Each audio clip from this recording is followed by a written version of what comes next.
Para Olympic क्या है? Para Olympic में कौन कौन से खेल खेले जाते हैं?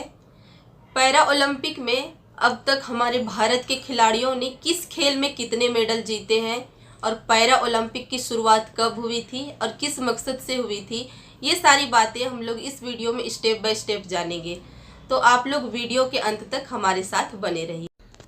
सो हेलो गाइस, मैं दीपिका फिर से आप सभी का स्वागत करती हूँ मेरे यूट्यूब चैनल MJC क्लासेस में। आगे बढ़ने से पहले आप लोगों से एक छोटी सी रिक्वेस्ट करती हूँ कि यदि आप लोग अभी तक मेरे चैनल को सब्सक्राइब नहीं किए हैं तो चैनल को सब्सक्राइब कर दे और बेल आइकन को प्रेस करके ऑल नोटिफिकेशन ऑन कर दे। पैरा ओलंपिक की शुरुआत 1948 में द्वितीय विश्व युद्ध के बाद ब्रिटेन के स्टोक मिडविले अस्पताल से हुई थी।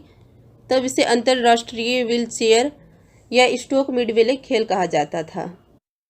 स्टोक मिडविले हॉस्पिटल में कई सिपाही भर्ती थे और उस हॉस्पिटल में एक जर्मन न्यूरोलॉजिस्ट सर गुडविन गटमान थे।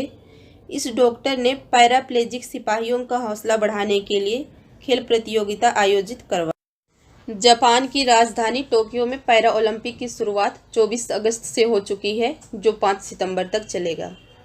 पैरा ओलंपिक ठीक समर ओलंपिक के बाद में होता है और वही होता है जहां समर ओलंपिक आयोजित होता है। पहले पैरा ओलंपिक में सिर्फ ब्रिटेन के ही सिपाही भाग लेते थे, लेकिन सन 1952 में पहली बार अंतर्राष्ट्रीय स्तर पर दिव्यांगों के लिए आयोजित किया गया और धीरे धीरे इसमें दूसरे पैरालाइसिस खिलाड़ियों को भी शामिल किया गया और स्टोक मिडविले खेल को 1960 में ओलंपिक के बाद पैरा ओलंपिक नाम दिया गया। तो चलिए जानते हैं पैरा ओलंपिक में कौन भाग ले सकते हैं। पैरा ओलंपिक शारीरिक, दृष्टि या बौद्धिक अक्षमताओं वाले एथलीटों के लिए खेल का अवसर प्रदान करता है। एक शब्द में कहे तो पैरा ओलंपिक विकलांगों के लिए होता है, जैसा कि किसी को बिजली का झटका लगा कि शरीर का कुछ हिस्सा काम करने के लायक नहीं रहा, किसी का हाथ या पैर बस या ट्रेन के नीचे कुचला गया, कोई जन्म से ही विकलांग हो, कोई पोलियो का शिकार हो या किसी को नज़र नहीं आता या बहुत कम दिखाई देता है, तो इस प्रकार के लोग जो है पैरा ओलंपिक में भाग ले सकते हैं। इस बार भारत से 54 खिलाड़ी पैरा ओलंपिक में भाग ले रहे हैं। उम्मीद की जा रही है कि भारत इस बार श्रेष्ठ प्रदर्शन करेगा। पैरा ओलंपिक में पदक जीतने वाले प्रथम भारतीय मुरलीकांत पेटकर है, जो 1972 में स्विमिंग में गोल्ड मेडल हासिल किए थे। टोक्यो पैरा ओलंपिक में भारतीय खिलाड़ियों ने शानदार प्रदर्शन कर इतिहास रच दिया है। भारत के खाते में अब तक 2 स्वर्ण, 5 रजत और 3 कांस्य पदक आए हैं।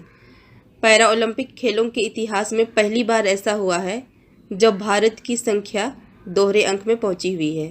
इससे पहले भारत का सर्वश्रेष्ठ प्रदर्शन 2016 के रियो पैरा ओलंपिक में रहा, जहां उसने 2 स्वर्ण समेत 4 पदक जीते थे।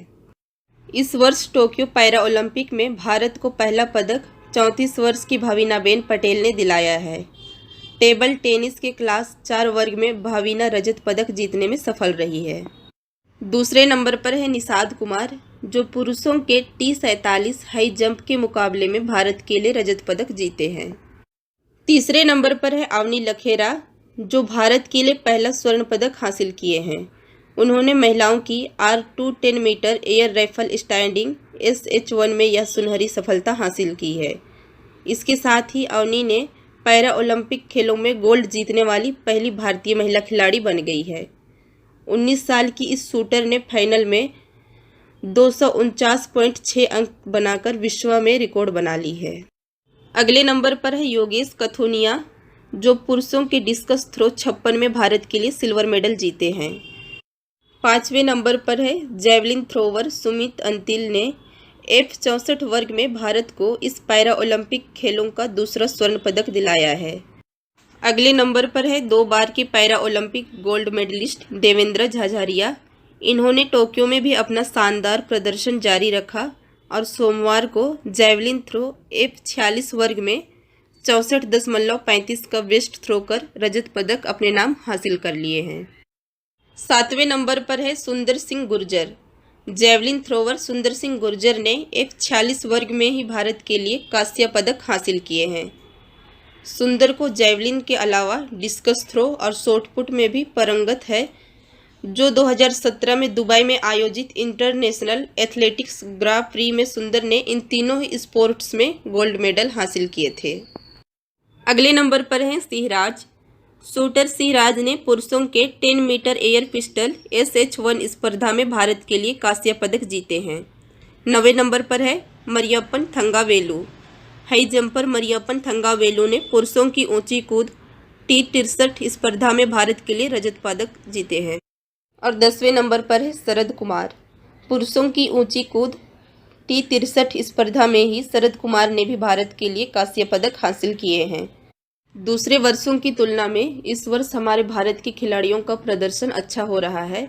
अभी 5 सितंबर तक पैरा ओलंपिक्स चलेंगे। उम्मीद लगाई जा रही है कि अंतिम तक हमारे भारत के हिस्से में और भी कई मेडल्स आएंगे। उम्मीद है आप सभी को हमारा ये वीडियो पसंद आया होगा। यदि वीडियो पसंद आया तो वीडियो को लाइक, कमेंट और शेयर करना ना भूलें। तो मिलते हैं अगले वीडियो में, तब तक के लिए जय हिंद।